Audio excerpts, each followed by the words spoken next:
Can I deduct charitable gifts on my tax return? The answer today on Elevate Wealth. Welcome back. I'm Deanne Rosso with Elevate Wealth Advisory, and today I'm joined yet again by Rob Fazekas, our Director of Investment Policy. Hey there, Rob. Hey, it's great to be back. Thank you for being back. And so Rob is here today to shed some light on whether or not your charitable gifts can be deducted on your tax return. So Rob, tell us about that. Sure. So for that question, unfortunately, the answer is really it depends. And that's because, it really depends on the size of your itemizable deductions. So, in order to get a tax benefit on your tax return from charity, usually you have to itemize your deductions. So we really need to know the size of all your other itemizable deductions. Ever since the Tax Cuts and Jobs Act of 2017, the standard deduction is really a lot bigger than it used to be. So fewer and fewer people actually do itemize their deductions. But that's one thing we really need to know. And of course, the One Big Beautiful Bill Act actually increased the size of the standard deduction even more. So now, for individuals, the standard deduction is $15,750, and for a married couple, it's $31,500.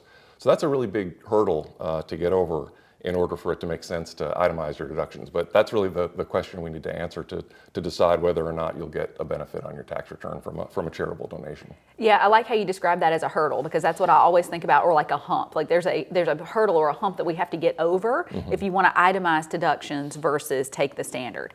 So let's assume that you can get over that hurdle or that hump and you can deduct those deductions. So how can someone maximize the tax benefit then that they get from those charitable gifts? Sure. So one way to maximize the benefit is to think about donating appreciated securities rather than just cash. Of course, it's really easy to give cash. Charities like to get cash. It's very easy to spend.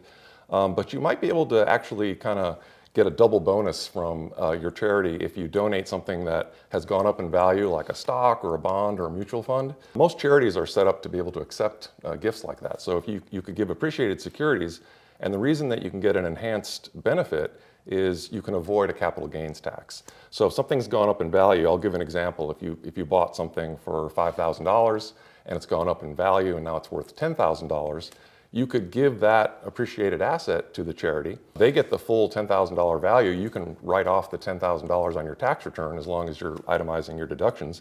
And you avoid ever paying capital gains tax on that $5,000 gain. So that's kind of a win-win. Yeah, definitely a double win, the win-win. And that's what we're going for. We give from the goodness of our heart, and because we want to make an impact on those causes and organizations that we love to support, but it's always great when we get a tax benefit from that too. So thank you, Rob, for joining me today. Sure. And gifting strategies can be complicated. So if you have questions about how to best make your charitable gifts, we're here to help. Visit us at elevate-wealth.com and click Let's Talk.